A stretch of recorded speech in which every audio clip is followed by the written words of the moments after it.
Olá! Hoje, a nossa análise é sobre uma figura que é um verdadeiro gigante da literatura.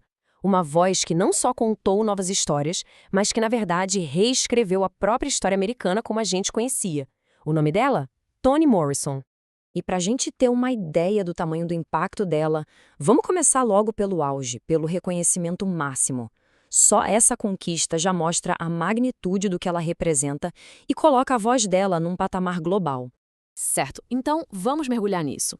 Para entender de verdade o legado da Toni Morrison, é essencial começar por aqui, por esse momento de aclamação mundial.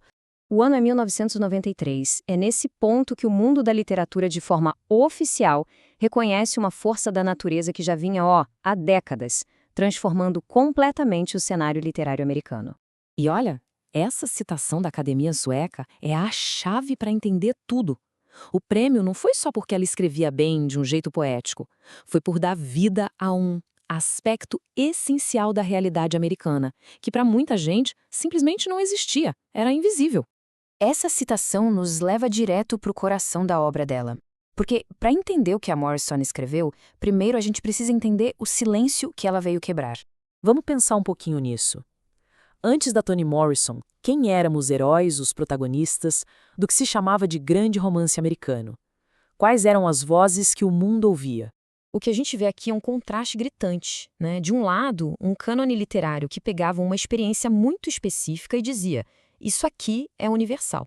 E do outro lado, um vazio, um buraco imenso. O trabalho da Morrison não foi só mais um livro na prateleira, não. Foi uma correção fundamental. Ela veio preencher aquele espaço onde as vidas complexas dos negros americanos já deveriam estar desde o comecinho. Tá, mas como ela fez isso? Como é que se constrói um épico a partir do silêncio? É exatamente aqui que a gente entra na genialidade da arte dela.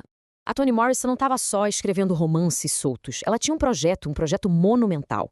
A ideia dela era tratar a experiência negra não como uma nota de rodapé na história dos Estados Unidos, mas como o épico principal, com sua própria mitologia, seus heróis, suas tragédias. E esses pilares mostram perfeitamente como ela construiu essa obra. A memória vira um ato de resistência, sabe, contra o esquecimento forçado. A mitologia dá uma profundidade, uma universalidade para as histórias. A linguagem transforma a fala do dia a dia em pura poesia. E o foco na comunidade mostra que não são histórias de indivíduos sozinhos, mas sim de um povo inteiro. Essa frase da própria Morrison diz tudo. Ela vira a câmera. Nos livros dela, os personagens negros não são vistos por um olhar de fora. Eles não são o objeto. Eles são o centro, os sujeitos, os agentes de suas próprias vidas complexas e profundas. E essa linha do tempo mostra bem essa evolução, essa construção. Desde O Olho Mais Azul até Amada, a gente vê ela construindo esse universo literário de forma muito deliberada, tijolo por tijolo. Cada livro é mais fundo nessa exploração até chegar no reconhecimento global que foi o Prêmio Nobel. Mas o prêmio não foi o fim da história. Na verdade, foi a confirmação de um legado que, até hoje, continua ecoando e inspirando muita gente. E essa, sem dúvida, a conclusão sobre o legado dela. A Toni Morrison não pediu licença para entrar no clube da grande literatura americana. Ela chutou a porta, entrou e redesenhou o espaço todo por dentro, tornando ele maior, mais honesto e, finalmente, mais completo.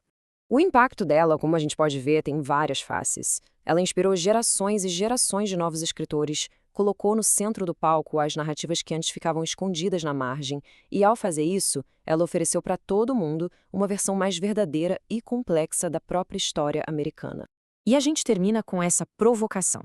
O trabalho da Toni Morrison nos ensina que toda cultura, toda comunidade tem uma história épica que merece ser contada.